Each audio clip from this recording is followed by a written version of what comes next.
되어서 좀 감기 환자가 생기는데 건강에 유의하시기 바라겠습니다. 블레셋과의 1차 전쟁에서 피하자 이스라엘 장로들은 법궤가 없어서 전쟁에서 패했다고 생각을 하고 실로에 있는 법궤를 가져다가 블레셋과의 다시 전쟁을 치르게 되어지지요. 그러나 실로에 있는 법궤를 가져다가 전쟁을 치렀음에도 불구하고 블레셋과의 2차 전쟁에서도 대패를 당하게 됩니다. 1차 블레셋과의 전쟁에서 4,000명이 죽었다면 2차 블레셋과의 전쟁에서는 3만 명이나 죽는 대참사가 일어나게 되어지죠. 법궤만 있으면 우리는 이 전쟁에서 승리할 수 있다라고 하는 그들의 생각, 마치 법궤를 부적처럼 생각을 했다는 거죠. 어찌 보면 법궤를 자기 목적과 자기 목적을 이루기 위한 수단으로 이용을 했다는 거죠.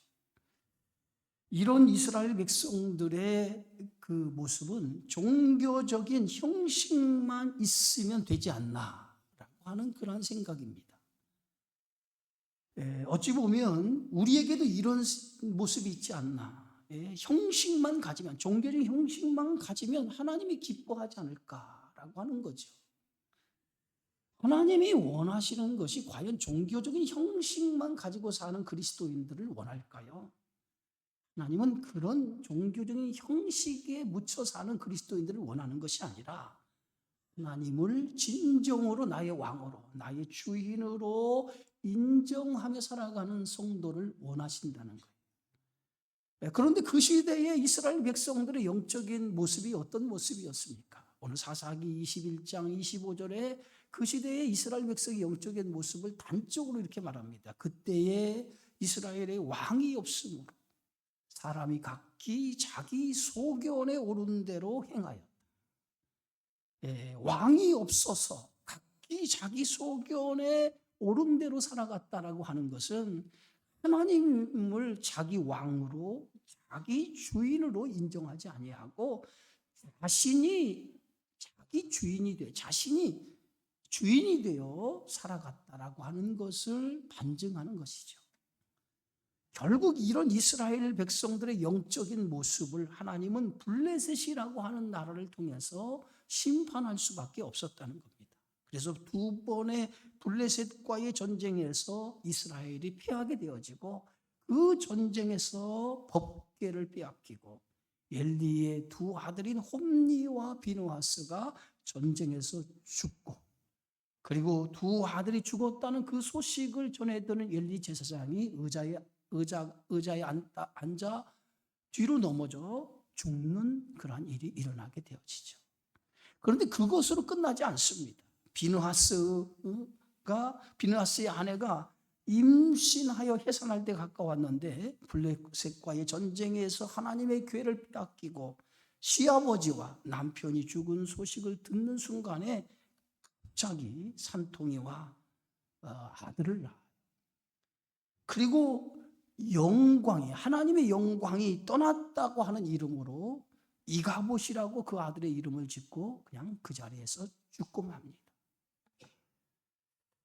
이미 엘리 가문의 몰락은 예견되어 있었어요. 하나님께서 사무엘상 2장 31절 34절에 하나님을 존중히 여기지 않고 하나님을 멸시했던 엘리 가문에 대한 심판을 하나님께서 말씀하셨어요. 그 표정으로 엘리의 두 아들이 한날에 죽을 것을 말씀하시죠. 결국 블레셋과의 전쟁에서 하나님의 영광은 이스라엘에게서 떠나고 엘리의 두 아들은 한날의 죽음으로 인해서 하나님의 표징이 드러나고 그리고 언약궤는 블레셋에 의해 빼앗기고 맙니다. 자, 언약궤를 빼앗은 블레셋 사람들은 그 언약궤를 어떻게 했을까요? 오늘 사무엘상 5장 1절의 말씀입니다. 우리 함께 읽어볼까요? 블레셋 사람들이 하나님의 교회를 빼앗아 가지고 예베네셋에서부터 아스돗에 이르니라. 법궤를 빼앗은 블레셋 사람들은 빼앗은 개를 블레셋 땅, 이 아스돗이라고 하는 도시로 가지고 가죠.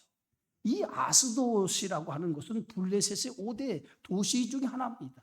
이 블레셋은 원래 도시 연합 국가로 5방백으로 이루어진 연합 국가 체제를 이루고 있는 나라가 이 블레셋이라고 하는 나라예요. 여러분, 블레셋에 한번 지도를 볼까요? 블레셋의 가장 큰 5개의 도시가 아스돗, 가드, 에그론, 가사, 아스글론이라고 하는 도시입니다. 저 빨간색으로 그려져 있는 것이 블레셋 지역인데 이스라엘과 경계를 하고 있어요. 이 블레셋은 지중해 연안에 자리 잡은 국가로 늘 이스라엘에게 가시와 같은 역할을 한 나라가 이 블레셋이라고 하는 나라예요. 역사적으로 보면 여호수아가 가나안을 정복할 때에 블레셋 지역을 정복하지 않고 정복 전쟁을 끝내고 맙니다. 당시 이 여호수아는 중요한 가나안 지역을 점령했기 때문에 이 블레셋 지역을 점령하지 않아도 블레셋이 큰 영향력을 미치지 못할 것이라고 생각을 했어요. 그래서 블레셋 이 지역을 남겨두었던 거예요. 그것이 여호수아 13장 2절과 3절에 보면 기록이 되어져 있어요. 분명히 하나님은 가나안 모든 족속을 진멸하라고 말씀을 했어요. 그런데도 여호수아가 가나안 족속을 완전히 진멸하지 않은 결과 후에 이런 엄청난 결과를 낳게 되었다는 거예요. 자, 블레셋 사람들이 하나님의 괴를 빼앗아 가지고 어디로 그 하나님의 괴를 가지고 갑니까? 오늘 2절의 말씀입니다. 함께 읽습니다. 블레셋 사람들이 하나님의 괴를 가지고 다곤의 신전에 들어가서 다곤 곁에 두었다라고 말합니다. 블레셋 아스곳으로 하나님의 괴를 옮겨가지고 그 괴를 다곤의 신전, 자신들이 믿는 그 다곤이라고 하는 신전 안에 그 다곤 신상 곁에 하나님의 괴를 그 곁에 두었다는 거예요. 여러분, 다곤은 아스돗 사람들이 섬기는 신으로 곡식의 신입니다. 그래서 반은 사람, 반은 물고기 모양을 하고 있어요. 그림을 한번 보세요. 저게 다곤의 신의 모습이에요. 반은 사람의 모습, 반은 물고기의 모습을 가지고 있어요. 왜 블레셋 사람들이 하나님의 괴를 가져다가 저 다곤의 신상 곁에 둔 것은 고대 전쟁은 신들과 신들의 전쟁이었어요. 그래서 이스라엘이 블레셋과의 전쟁에서 졌다라고 하는 것은 이스라엘의 신 여호와가 블레셋의 신에게 진 거나 마찬가지였다는 거예요. 그래서 여호와의 신이 블레셋의 신의 포로로 잡혀가서 자기들의 신인 다곤 신 곁에 두게 되어졌다는 거예요.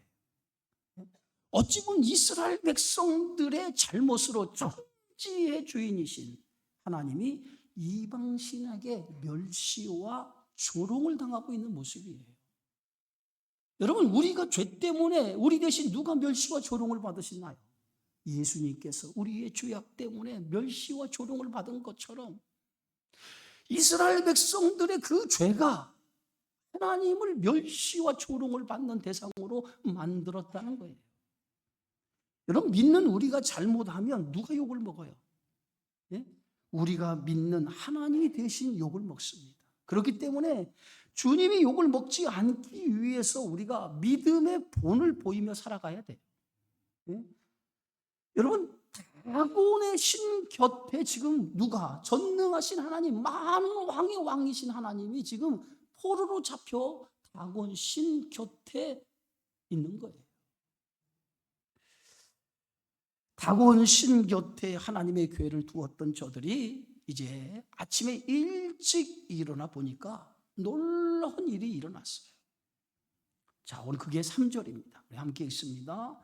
아스돗 사람들이 이튿날 일찍 일어나 본즉 다곤이 여호와의 궤 앞에서 엎드려져 그 얼굴이 땅에 닿았는지라. 다곤을 일으켜 다시 그 자리에 세웠더니 그랬어요.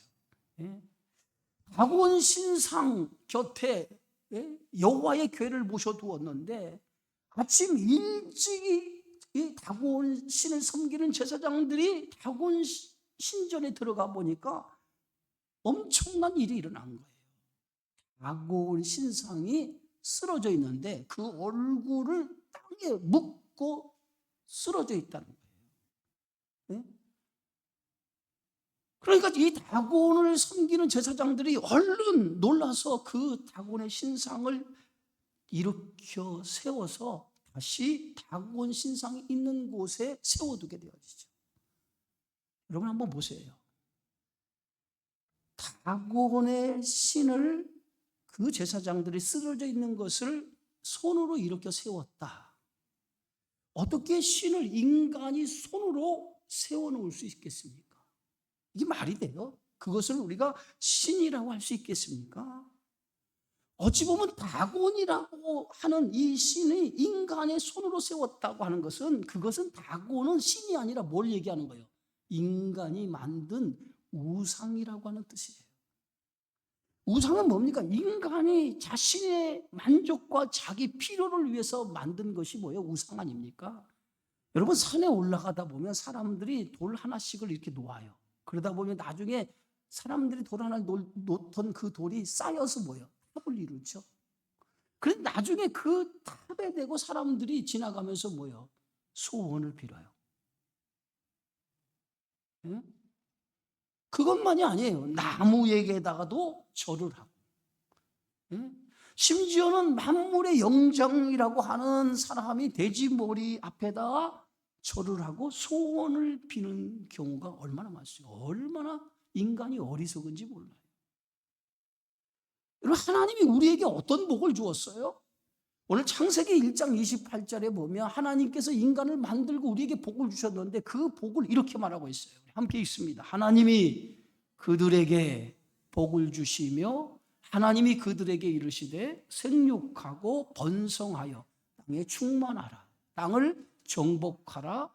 바다의 물고기와 하늘의 새와 땅에 움직이는 모든 생물을 다스리라 하시니라. 인간을 만들고 하나님께서 모든 것을 다스리라고 이렇게 하나님께서 만물의 영장으로 하나님이 만드셨는데 인간이 짐승에게도 절하고 새에게도 절하고 나무에게도 절하고, 예? 이렇게 인간이 자기 목적을 위해서 필요에 따라 우상을 만들고 그 우상을 섬기면서 살아가고 있다는 거예요. 지금 다곤의 신상을 그들이 신을 섬기면서 그 신이 넘어지니까 그 신을 손으로 세워놓는 거예요. 얼마나 아이러니합니까? 그런데 다음날 아침 일찍이 또 다곤 신을 섬기는 제사장들이 신전에 들어가 보니까 이번에는 더 엄청난 일이 일어난 거예요. 4절이에요. 함께 읽어봐요. 그 이튿날 아침에 그들이 일찍이 일어나 본즉 다곤이 여호와의 궤 앞에서 또다시 엎드려져 얼굴이 땅에 닿았고 그 머리와 두 손목은 끊어져 문지방에 있고 다곤의 몸뚱이만 남았더라. 예? 이번에는요 다곤의 신상이 넘어진 정도가 아니에요. 예? 다곤의 신상이 넘어진 것뿐만 아니라 머리와 두 손목이 끊어져 문지방에 있고 다곤의 몸뚱이만 남아 있었어요. 그림을 보세요. 저 모습이죠. 두 손목이 끊어져 있고 얼굴은 땅에 대고 목은 잘려 있고, 네? 얼마나 끔찍합니까? 여러분 블레셋과 이스라엘이 전쟁에서 하나님이 능력이 없어서 준 것이 아니에요. 하나님께서 블레셋에 피한 것은 하나님이 블레셋을 이스라엘을 심판하기 위한 심판의 도구로 사용한 것이지 하나님이 능력이 없어서 블레셋에게 피한 것이 아니거든요. 다곤의 신상이 머리와 두 손목이 끊어지고 몸뚱이만 남았다라고 하는 것은 하나님이 어떤 신인가? 너희들이 포로로 잡아왔다고 하는 그 신이 어떤 신인가? 하나님이 전능하신 신이라고 하는 것을 그들에게 지금 보여주고 있다는 거예요. 그런데 인간은 어리석게도 이 사건을 통해서 5절에 이렇게 기록합니다. 또다시 읽어볼까요? 그러므로 다곤의 제사장들이나 다곤의 신전에 들어가는 자는 오늘까지 아스돗에 있는 다곤의 문지방을 밟지 아니했다. 지금까지 그들은 문지방을 밟지 않았다는 거. 왜 그랬습니까? 다곤의 신전에 들어가는 사람이 문지방을 밟는 일은 신에게 저주를 받을까 봐 다곤의 신전 문지방을 밟지 않았다고 하죠. 오늘도 우리가 방에 문지방을 밟지 않아요. 잘. 그렇죠? 미신적인 이유가 있어요. 왜 그럽니까? 문지방을 밟지 않는 이유가 어디에 있어요? 복이 나간다. 복이 나간다. 여러분, 그렇게 해서 복을 받으면 문지방을 100번도 1000번도 안 받을 수 있어요. 안 밟을 수 있어요. 얼마나 우리가 미신적인 걸 많이 믿는지 몰라요. 예?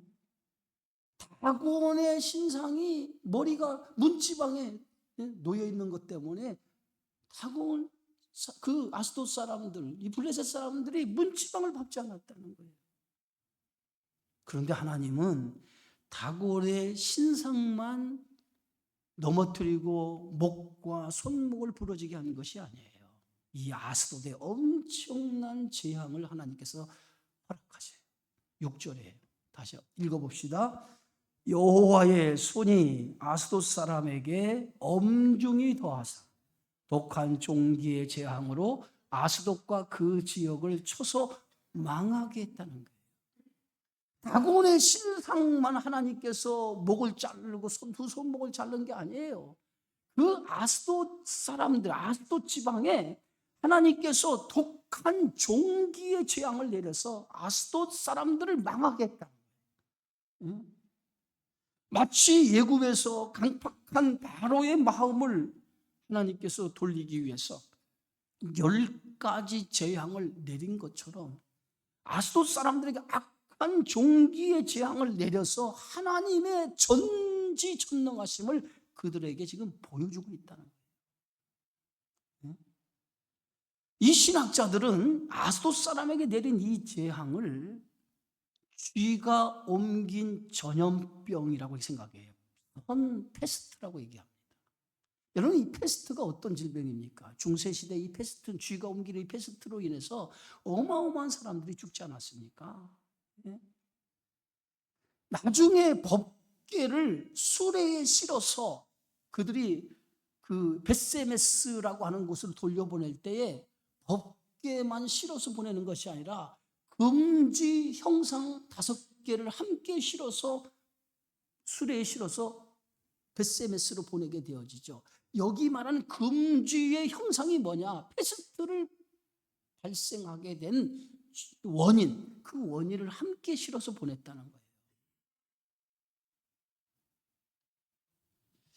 아스돗 사람들에게 법궤가, 하나님의 궤가 아스돗에 들어오자마자 이런 엄청난 재앙이 일어나게 되어지니까 아스돗 사람들이 더 이상 하나님의 궤를 자신들에게 함께 할 수 없다. 하나님의 궤를 여기에 모실 수 없다는 거예요. 네? 그들이 어떻게 생각을 했어요? 7절입니다. 또 읽어봅시다. 자막을 보시면 다 읽어져요. 시작. 아스돗 사람들이 이를 보고 이르되 이스라엘 신의 궤를 우리와 함께 있지 못하게 할지라 그의 손이 우리와 우리 신 다곤을 친다. 그의 손이 누구예요? 하나님의 전능하신 손. 손은 하나님의 능력을 상징하는데 하나님의 능력의 손이 우리와 우리의 신 다곤을 친다는 거예요. 그래서 아스돗 사람들이 하나님의 궤를 더 이상 아스돗에 둘 수 없다고 생각을 하고 블레셋의 모든 방백들을 모아서 이 하나님의 신, 빼앗은 이 언약궤를 어떻게 할지 그들이 논의를 해요. 그게 8절이에요. 또 읽어봅시다. 시작. 이에 사람을 보내어 블레셋 사람들의 모든 방백을 모으고 이르되 우리가 이스라엘의 신의 궤를 어찌하랴 하니 그들이 대답하되 이스라엘 신의 궤를 가드로 옮겨가라 하므로 이스라엘 신의 궤를 옮겨갔더니 더 이상 이 아스돗의 재앙으로 인해서 이 하나님의 빼앗은 하나님의 궤를 이 아스돗에 둘 수 없다는 거예요. 그래서 그들이 가장 중요한 방백들이 모여서 우리 궤를 여기서 옮겨가라는 거예요. 그래서 결론을 내린 게 뭐예요? 그 궤를 가드라고 하는 지역으로 옮기자고 결정을 해요. 그래서 가드로 하나님의 궤를 옮기게 되었어요. 여러분, 가드라고 하는 이 지역은요, 블레셋의 5대 도시 가운데 하나예요. 이 가드 하면 생각나는 사람이 있죠. 누굽니까? 예? 골리앗. 예? 골리앗이 어디 출신이에요? 가드 출신이에요. 근데 골리앗은 뭐예요? 아직 키가 3m를 600하는 아주 대단한 거인이었어요. 근데 이 가드 사람들의 대부분의 키가 250에서 3m 정도 되었다는 거예요. 자이언트 족속들이 사는 그것이 가드라고 하는 지역인데, 이 가드로 하나님의 법궤를 옮기게 되었다는 거야. 가드라는 지역에. 응? 자, 그런데 가드에 하나님의 법궤가 옮기자마자 어떤 일이 일어났나요? 9절이에요. 또 읽어봅시다. 그것을 옮겨간 후에 여호와의 손이 심히 큰 환난을 그 성읍에 더하사 성읍 사람들의 작은 자와 큰 자를 다쳐서 독한 종기가 나게 하신지라. 여러분, 여호와의 손이 또 어떻게 일어났어요? 엄중히 여호와의 손이 심히 큰 환난을 그 성읍에 더했다는 거예요. 그래서 이 가드에 살고 있는 사람들, 큰 자나 작은 자나 할 것이 모든 사람들이 다 뭐가 났어요? 종기가 나서 그들이 그 종기로 인해서 죽게 되어졌다는 거예요. 환난을 당하게 된 거죠. 하나님의 전능하심이 어디에 나타났어요? 또 가드라고 하는 블레셋 가드 땅에 나타난 거예요. 가드 사람들도 하나님의 궤를 이 가드로 옮긴 이후에 막 재앙이 일어나게 되어지니까 더 이상 이 가드 사람도 이 하나님의 궤를 이 가드에 둘 수 없다는 거예요. 그래서 그들이 궤를 또다시 옮겨요. 어디로 옮깁니까 이번에? 예그론으로 옮겨요. 자, 10절 말씀 또 읽어봅시다. 시작. 이에 그들이 하나님의 궤를 예그론으로 보내니라. 하나님의 궤가 예그론에 이른즉 예그론 사람이 부르짖어 이르되 그들이 이스라엘 신의 궤를 우리에게로 가져다가 우리와 우리 백성을 죽이려 한다. 이제 가드에 있는 여호와의 궤를 저들이 재앙이 일어나니까 그 궤를 예그론으로 옮기려고 한 거예요. 그래 예그론 사람들이 그 소식을 전해 듣게 되어진 거예요. 이 예그론에는요 바알세붑이라고 하는 블레셋 전체를 다스리는 최고의 신을 섬기고 있던 사람들이에요. 네? 바알세붑 여러분 들어봤죠? 바알세붑은 파리의 신이에요. 파리의 신.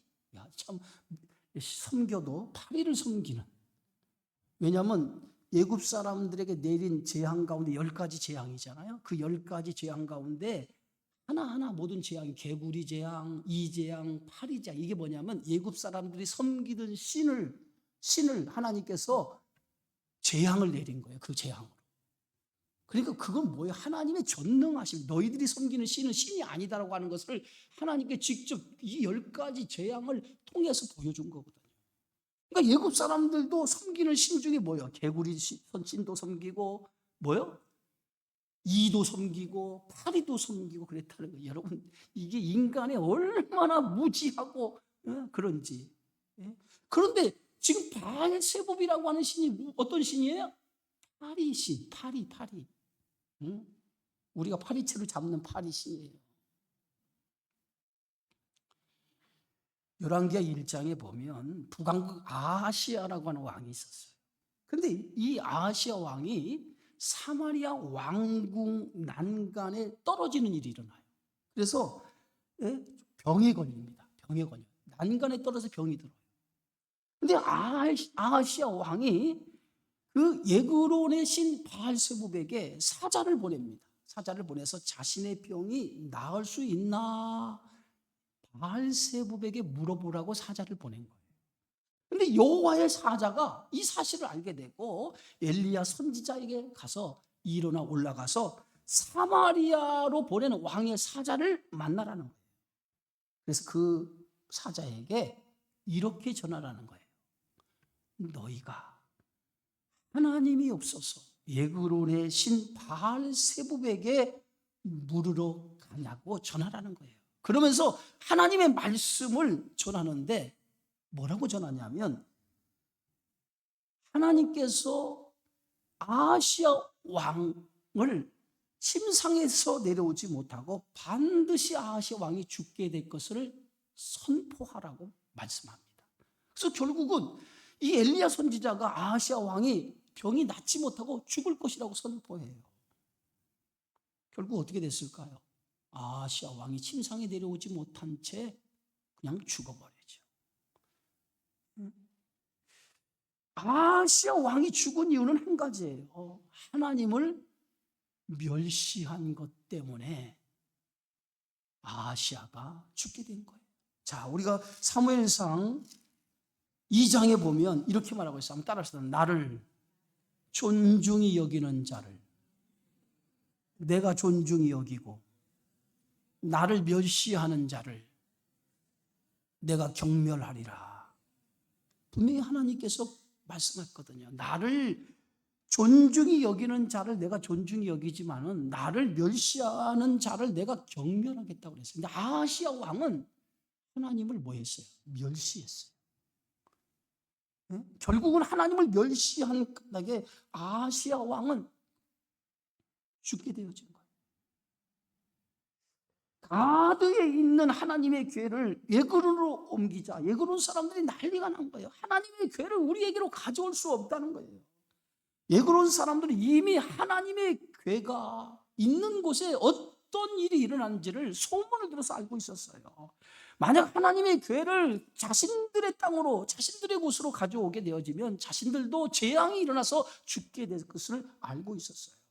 결국 하나님의 교회를 예그론 사람들이 받아들이지 않으니까 방백들이 다시 모여서 회의를 하기 시작합니다. 하나님의 교회를 어떻게 할까? 자, 11절에 또 함께 읽어봅시다.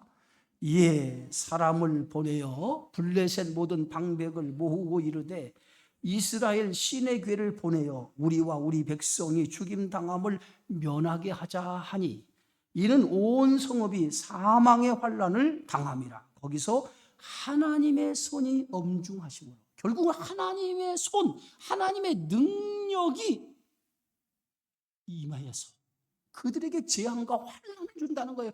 더 이상 이 괴를 우리 예그론 땅에 드릴 수 없다는 거예요.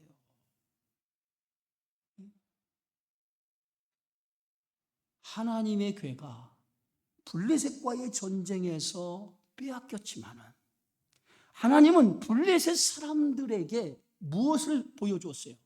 하나님의 손이 엄중했다라고 하는 것은 하나님이 하나님 되심을 그 땅에서 보여주었다는 거예요. 하나님은 이스라엘에게만 국한하시는 하나님이 아니에요. 온 우주를 통치하시는 하나님이에요. 하나님의 손이 블레셋 사람을 친 것처럼 하나님의 손은 어디든 역사하시는 줄 믿습니다.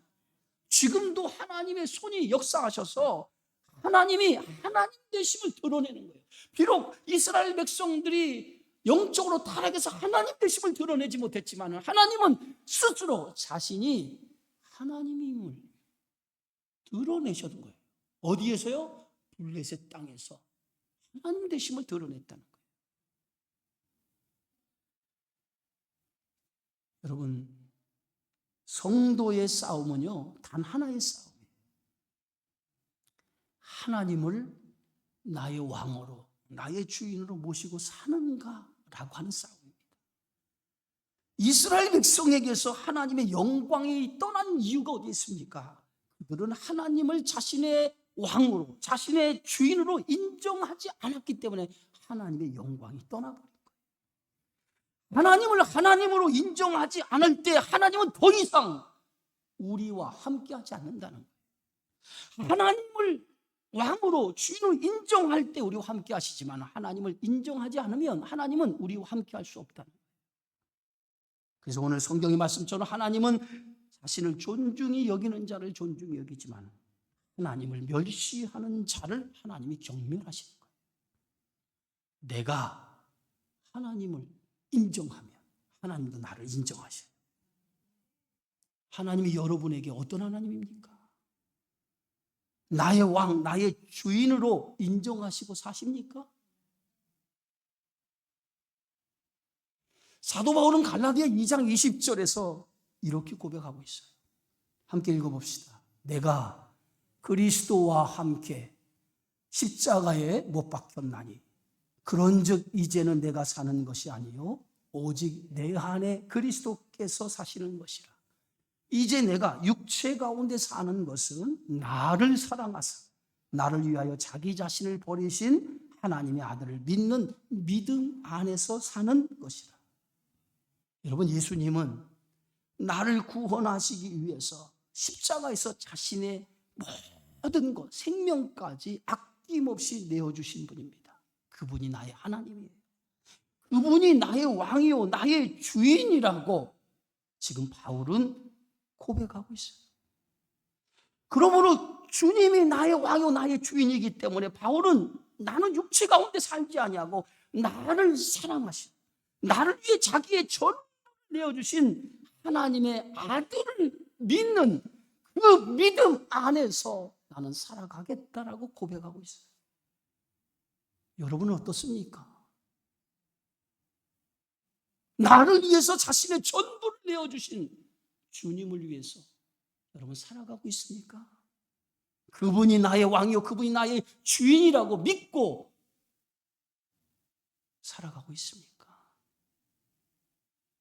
사도 바울이 고백했던 이 믿음의 고백이 저와 여러분의 고백이 될 때 하나님이 여러분의 하나님이 되시고 하나님이 여러분의 영광의 하나님이 되어주시는 줄 믿습니다. 그런 믿음으로 살아가기를 주의 이름으로 축원합니다. 복음성가 우리 다 같이 한번 불러보겠습니다. 그 사랑.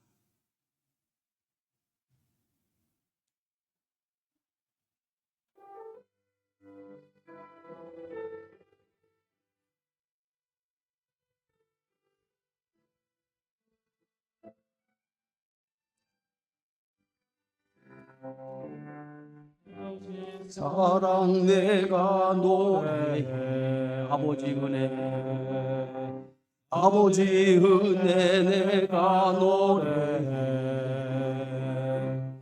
사랑 변함없으시 거짓없으시 성실하신 그 사랑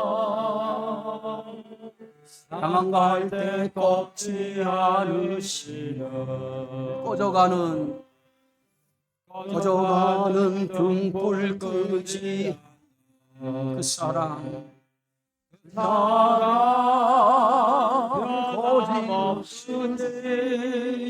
거짓없으니 성실하신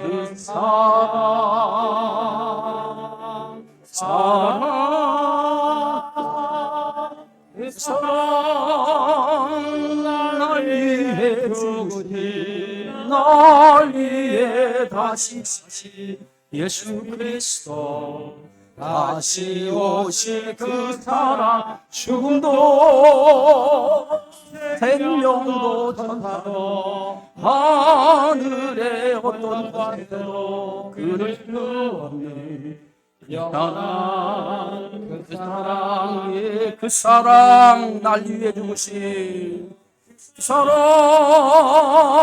날 위해 죽으신 날 위해 다시 사신 예수 그리스도 다시 오실 그 사랑 죽음도 생명도 천사도 하늘의 어떤 곳에도 끊을 수 없는 영원한 그 사랑 우리 두 손을 가슴에 묻고 그 사랑 날 위해 주신 날 위해 다시 사신 예수 그리스도 다시 오실 그 사랑 죽음도 생명도 천사도 하늘의 어떤 권세도 끊을 수 없는 영원한 그 사랑 예수 생명도 천사도 하늘도 어떤 권세도 끊을 수 없는 영원한 그 사랑 예수 그분이 저와 여러분을 위해서 자신의 모든 것을 버리고 우리를 구원하셨습니다. 그분이 나의 왕이요 그분이 나의 주인이 될 때 그분은 영원한 나의 하나님 되심을 믿고 살아가게 되어지는 줄 믿습니다. 하나님을 나의 주인으로 왕으로 섬기시는 저와 여러분의 삶이 되어지기를 주의 이름으로 축원합니다. 기도합니다. 하나님 은혜 고맙습니다. 오늘도 주신 이 생명의 말씀을 가슴에 새기고